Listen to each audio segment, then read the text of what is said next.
I'm willing to say he's the Naismith Coach of the Year. It's 2 games. They got to get something rolling.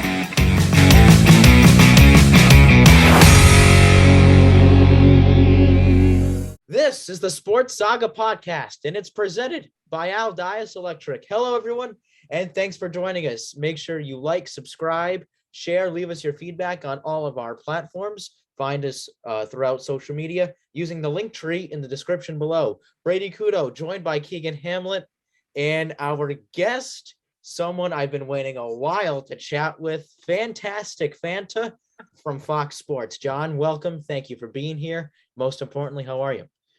Brady, Keegan, thank you so much for having me. It's great to be with you guys and awesome to be on the Sports Saga. And I'll tell you guys, it is such a fun time of year. Yes, we're just coming off of the madness of March, but in the spring, you get NBA playoffs, you get baseball revving up, you've got golf now in full swing, and you've got the USFL, which enjoyed several million people watching over the weekend. So it's great to be with you guys, and I love that backdrop, Keegan.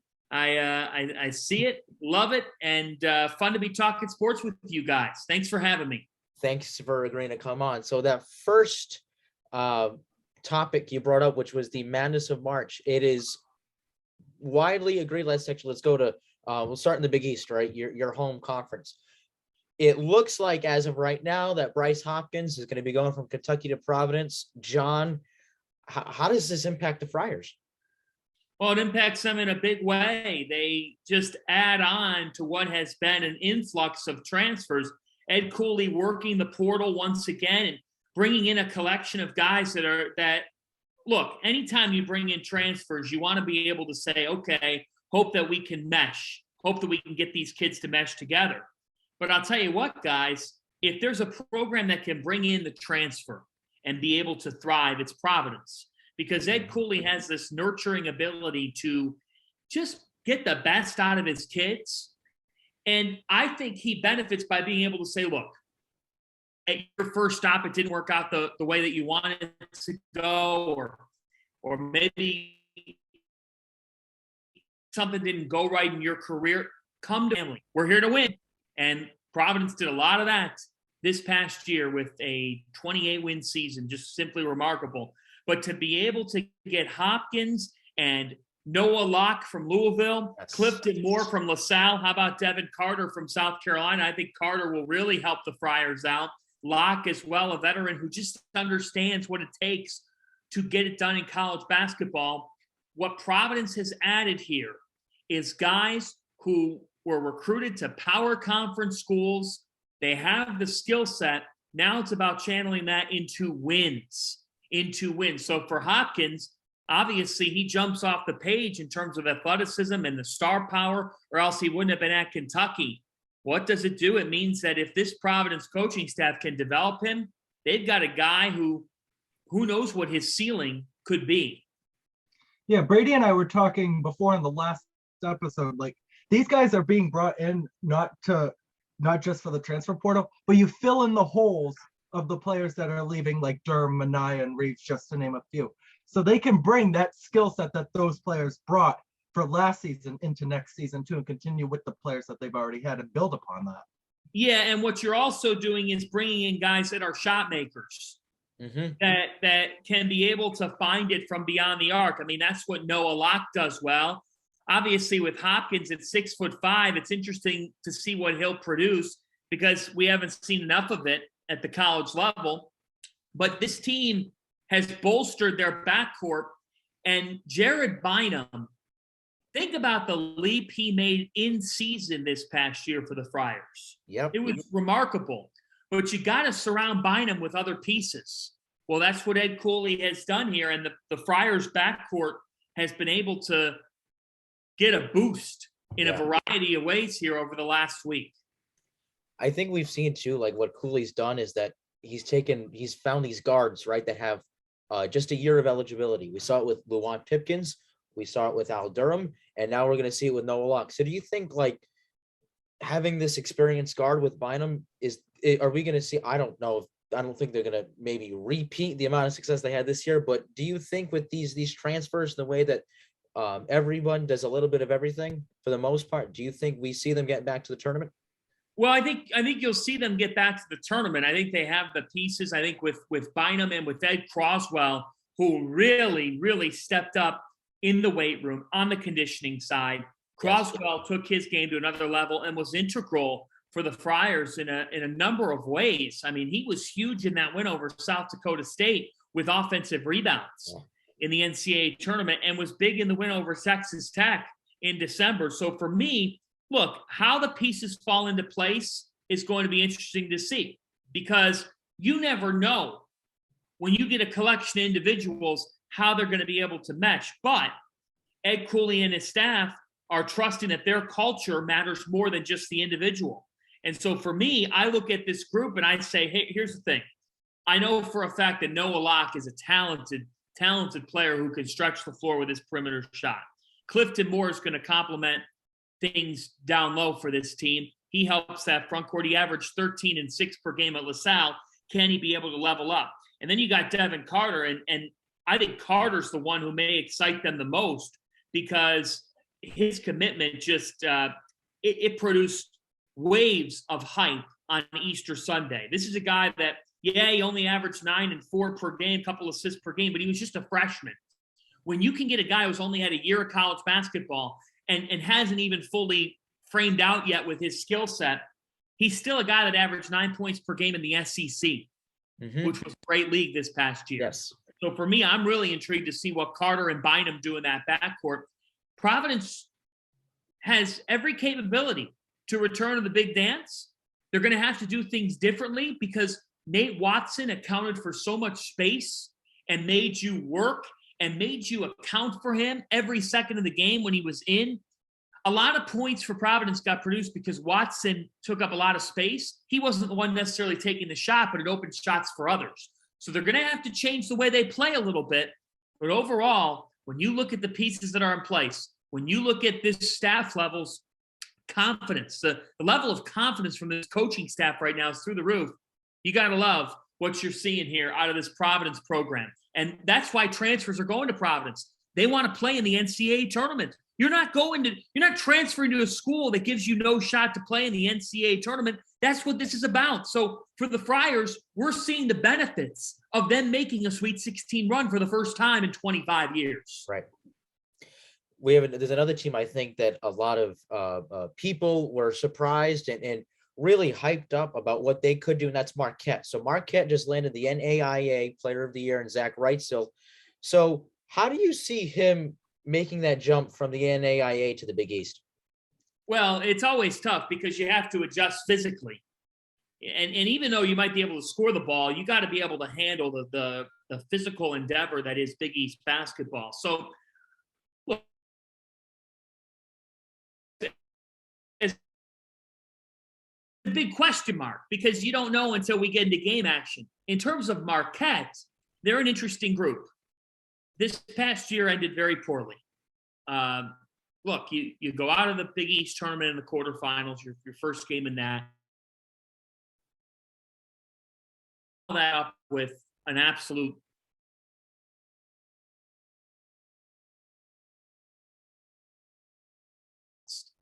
and the fact is, for a team that won 7 straight games in the month of January this past year, that was really a fall flat on your face type of finish to the season for them.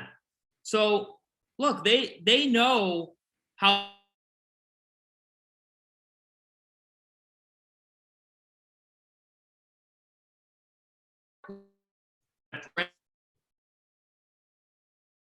is potentially leaning towards going to the NBA draft, but we'll see. But for Marquette, I mean, they're losing Greg Elliott. They could lose Lewis. And if they lose Lewis, what happens? What happens to this group? I like some of their young pieces. I like Cam Jones quite a bit. I like Stevie Mitchell. I think in the backcourt, Marquette's got something good. What happens in the front court? Can they still be able to bolster their roster with a transfer perhaps? Make no mistake about it. There's a high standard at Marquette, but they haven't won a tournament game now in several years. That's got to be their next goal. And I don't think people expected them to be in the tournament this past year, but they got there. Now they got to build off of it. Right.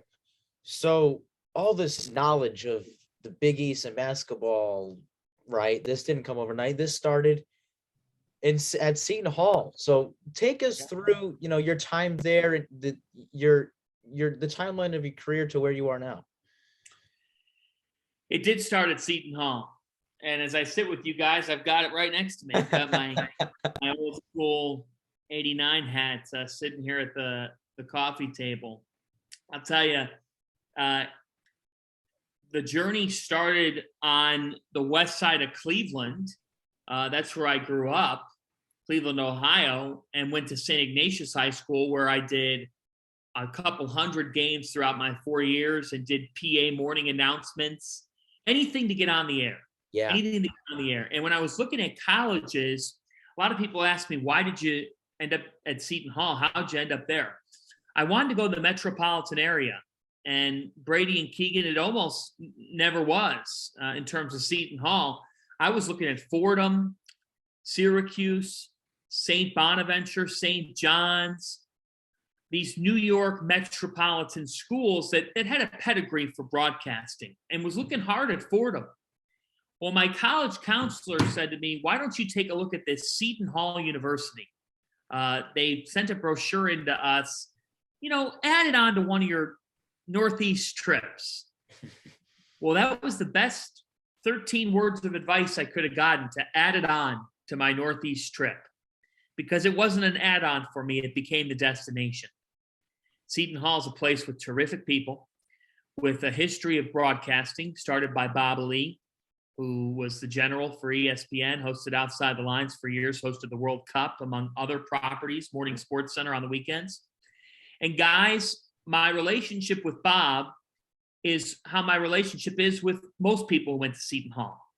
I was able to call Bob last week. We talked for an hour about life and about sports. And that is what Seton Hall is about.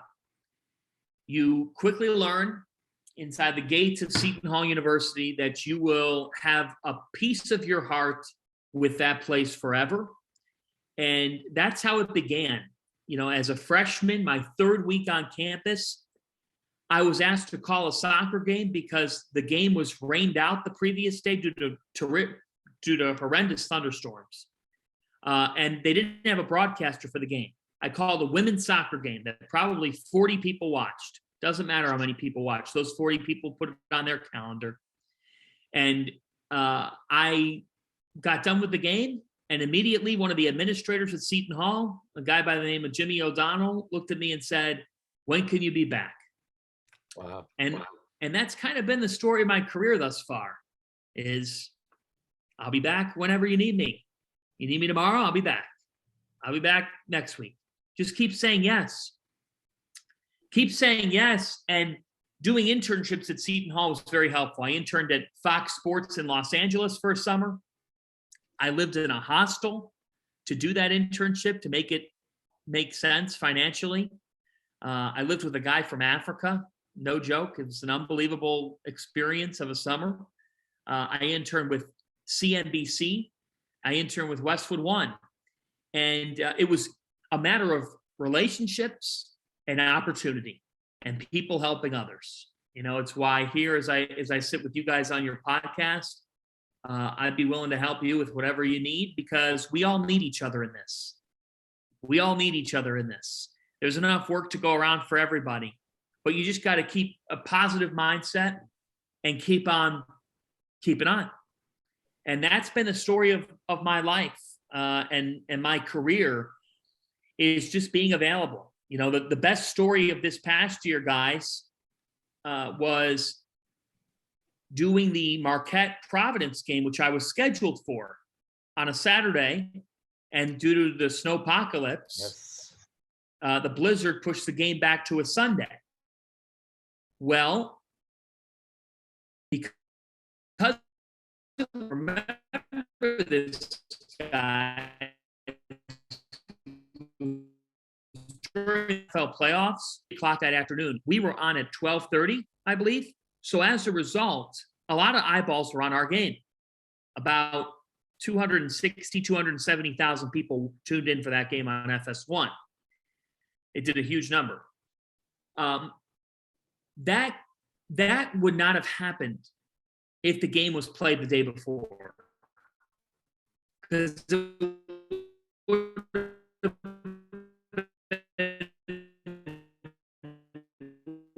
one of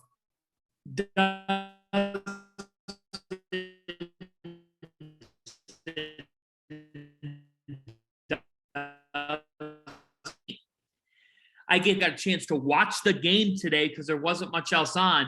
Really, you get your praise. I game, and I get a text message asking me if I could do Creighton and UConn tomorrow night, as in Tuesday night. And I said, yes, I'll be there. And I get a text back, great, you're with Bill Raftery. Nice. So when you say, I'll keep coming back. Yeah. I'll keep coming back. I'll be there. Eventually, you just keep on keeping on and watch what happens. We're all on different schedules and different timelines. But for me, I learned some of the core values of my life and career at Seton Hall. And they taught me to just keep hustling and to be good to people. Now, we've seen before, like sometimes broadcasting for some people, it's not going to work out in their careers. When you were at Seton Hall, did you have like another path in mind, like after you started doing broadcasting, like if it wasn't going to work out? No, I didn't. And that's probably, one could say that I'm at fault for that. But I just put out every ounce of focus I had into it. And I would like to say, Keegan, and I think it's really important. How old are you guys? 16. I'm 17. Yeah, you're 17 and 16, which is amazing that you're doing a podcast at 17, 16. Kudos to both of you. Thank you. I think a lot of guys, I'm 26 now, so I guess I'm old to the two of you. But I will say there was a time when I remember when I was 17, because to me it was, I guess it was 9 years ago now, but it doesn't seem like that. And I do think a lot of guys, even at 17 or 18 or 19, say at 26, I'm going to do this, or I want to do this. You can't premeditate this industry. All you can do is control the controllables. And I think for me, I never could see myself working in a cubicle. I never could see myself in an office setting 9 to 5. I never made a plan B. Because if you told me right now that I at 26, I still would have never called a game on TV and still was just doing the digital coverage, which I love doing, and still was just doing basic things. Or if you told me at 26 I was still calling high school sports, you know what I'd say? Okay. There's some guys at 36 who are trying to get on television. But if you're committed to this, that's your commitment. It's your passion. It was my first love. I tell my girlfriend all the time, before I was dating you, I was in a relationship with my job, and still kind of am. But you don't make a plan B when plan A is the only plan in your life or on your mind. And so that's why I didn't make a plan B. I put every ounce of focus. I missed Friday night parties in college. I missed spring break. I never went on a spring break trip with my friends in college. And they still talk to me today. So, they were up to no good in the Bahamas while I was at the Big East tournament. I would get updates. It was actually fun to be on the other end of the phone getting updates from the Bahamas as I was in New York being like the impartial, unbiased person giving relationship advice. But I'll tell you, I never made a plan B. And some people might say you should have, but I don't think I should have because this has always been my first love.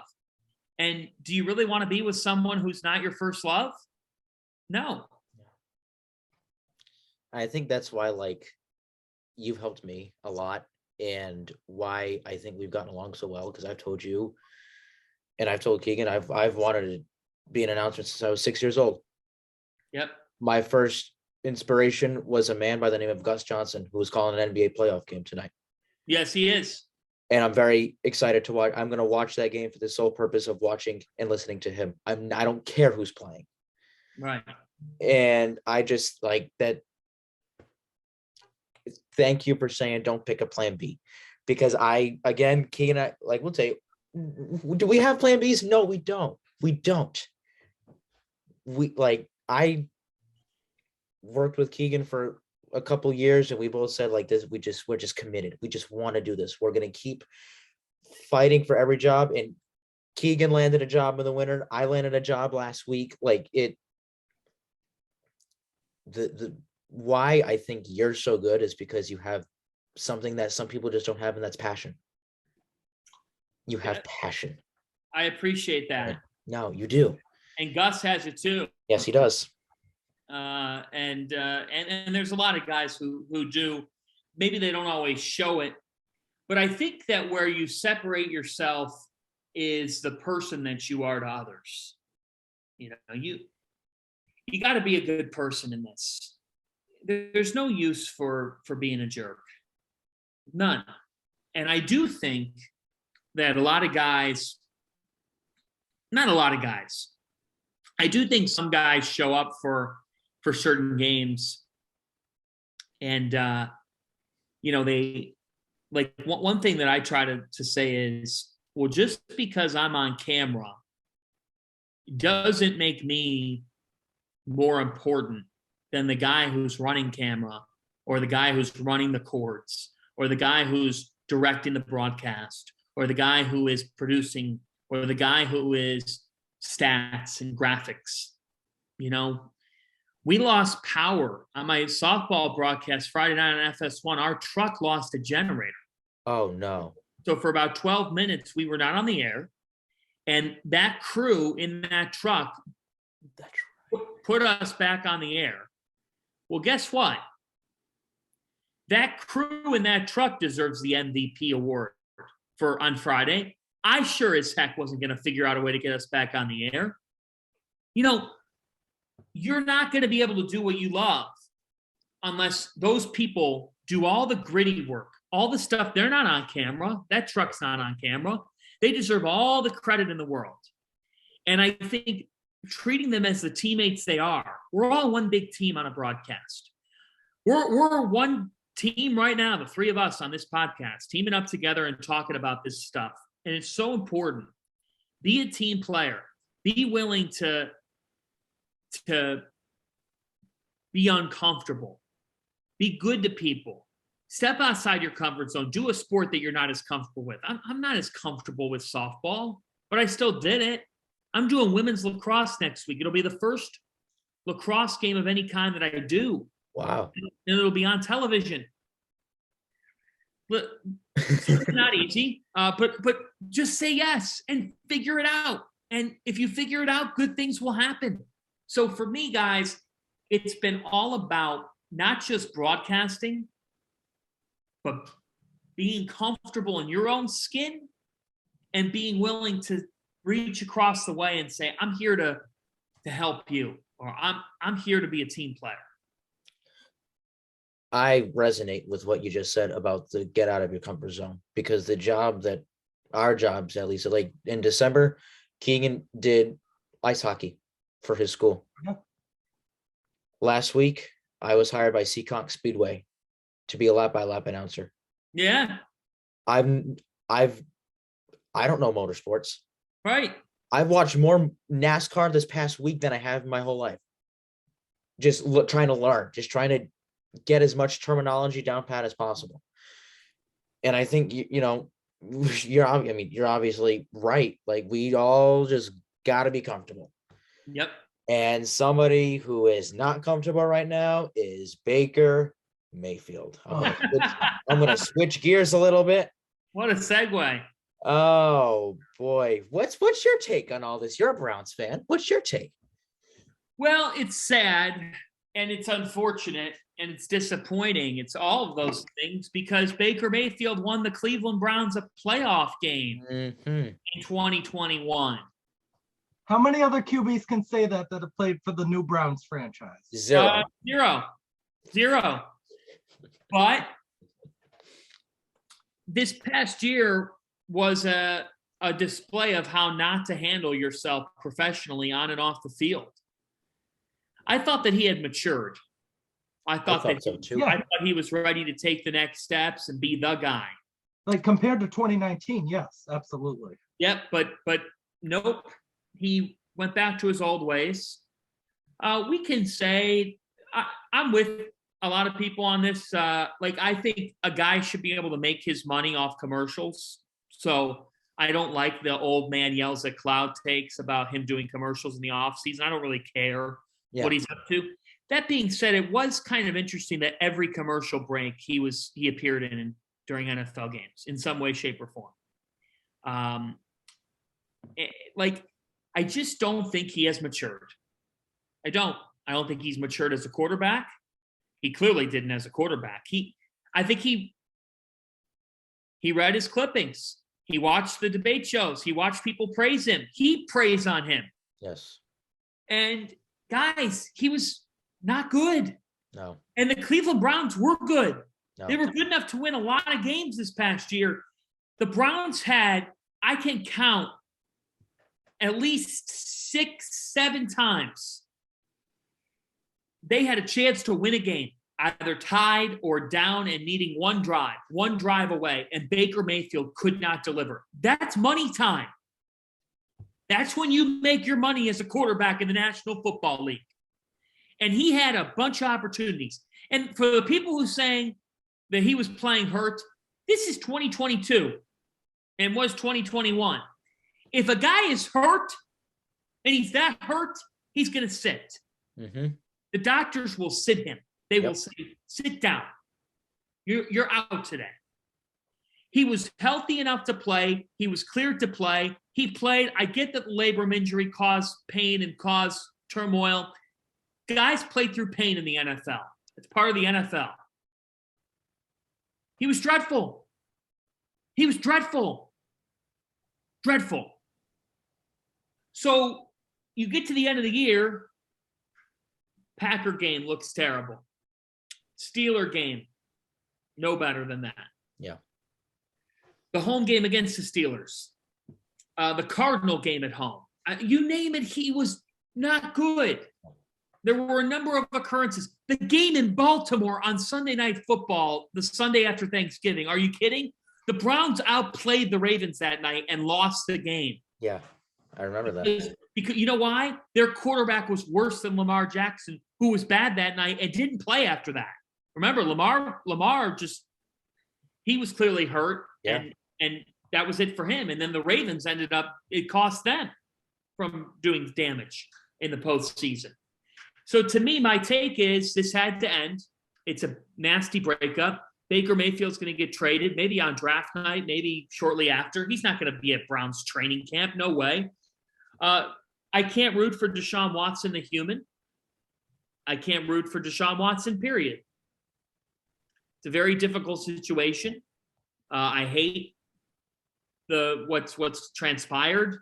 And the fact that it seems like to me that a lot of women were given money to shut up. But such is life. And if we're talking Baker Mayfield, and I say such is life as in, yeah, it sucks. Like, it sucks. Unfortunately, that's the world we live in sports. Sports is a fantasy land where a guy can do what he allegedly did to people and be able to play. But for Baker, really unfortunate ending. And so the Cleveland Browns move on. I think they have a talented roster. I think they have a good head coach. I think that the Cleveland Browns could win a lot of games next year. They got to get back to running the football, but they've got the wide receivers to do it. They certainly have the wide receivers to do it, and have bolstered that roster and just made Denzel Ward the highest paid corner in NFL history with a 5-year, $100 million extension literally moments ago.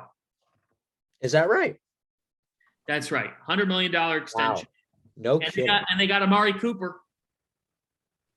For a bag of Cheetos. Yep. That was something. Cleveland wants to win. They're in to win it. I like Ward a lot. I'm going to leave it with one thing on Baker Mayfield really quickly. Yeah, go ahead. I know John was mentioning some of the games they played where he wasn't doing so good. It doesn't matter if you're playing great teams. You're not going to win if you're throwing 3 interceptions or 4 interceptions at times against teams. That's where you need to come in clutch and do better. If you want to prove why you want to be a starter in the league, you can't be throwing 3 interceptions against really good teams every time. So that's why I think, like, in my opinion, I think he's going to get traded to the Seahawks. And at that point, it's all right. It's the lesser of two evils: Baker Mayfield or Drew Lock. Yep. That's going to be interesting. That's going to be really. Well, Baker Mayfield's played his last down as a Brown. Oh, absolutely. You know, 100%. You know that much. We'll 100%. see. And they brought in Jacoby Brissett here, so it'll be interesting to see what happens. If with something Yep. happens there. All right, really quick, I want to touch upon one Guardian question. Yeah. They've been hot. This Stephen Kwan guy just came out of nowhere. Yep. Is Jose Ramirez traded at the deadline? Well, no. No. Okay. He just signed a pretty sizable extension. All right. He just signed a 7-year extension. I don't think he's going anywhere. No, I don't think so either. I just want to know, because I know that some people are like, oh, he's still going to be traded because the Guardians, they're not going to do anything. I disagree. No, he's committed to Cleveland. He wanted to stay in Cleveland. He wanted to stay in Cleveland at a discounted rate. Now, would a team trade for that discounted rate? Yeah, because the deal's done. But you're not signing that deal. You're not signing that deal with the Guardians unless you're staying with them. So why would you sign that? Why would you sign a deal at a discounted rate to then go somewhere else and get taken advantage of? Right. Now, one could say he's getting taken advantage of now, and I'd say, well, yeah, but guess what? That's baseball's culture. Baseball has a money problem where the Dodgers and Yankees can spend what they spend, and the Guardians and Tigers have to spend what they spend. But Jose Ramirez isn't going anywhere. No, I don't think so either. I just, because again, people have had different whatever. No, I agree with you. I really don't see, and they actually surprised me. Again, Kwan came out of nowhere. I think the offense has been really, really good, despite what I think is going to be a tough AL Central. That was, the Twins are back in it now, I think. Obviously, the White Sox leading the way. So a really interesting baseball season, I think it's going to be, at least in the American League, in the American League East, at least, up here in the Northeast, it's been loaded. It's going to be a really exciting baseball season. It will be. Yeah. I mean, look, you got both New York teams are relevant. Yankees had a bad weekend, but and their all or nothing offense is a little questionable, but they're going to find it, guys. They'll go on a streak. The Mets are relevant. They're an interesting team. They've got good talent. Francisco Lindor's come out guns a-blazing, and Tyler McGill's pitched well for them thus far. So look, it's going to be interesting. I mean, I think you have some different storylines. The Blue Jays are really good. The AL East has 4 legit contending teams, which is fascinating. Chicago, the White Sox are loaded up and poised. We'll see what happens in the AL West and if the Mariners can build off some of the success they had last year. But it's a league that's until you got to take down the Dodgers to be able to then win it, and they're really good again. The Braves are right there. We'll see. There's some emerging teams as well. Yes. Now, one last thing. You're calling women's lacrosse. That's on FS1? Yeah, FS2 next week, Georgetown and Villanova. Best of luck. I hope that if I can, I'll tune in, just because or at least I heard it here first, not on Twitter, that you're calling the game. Yeah. So that's gonna do it for the up and coming lacrosse play-by-play announcer John Fanta and Keegan Hamlet, Brady Kudo, and by the way, one last thing, our sponsor Aldias Electric. If you're in the southeastern Massachusetts, Rhode Island area and you need electrical service done, give him a call. His phone number will be in the description below. We're out.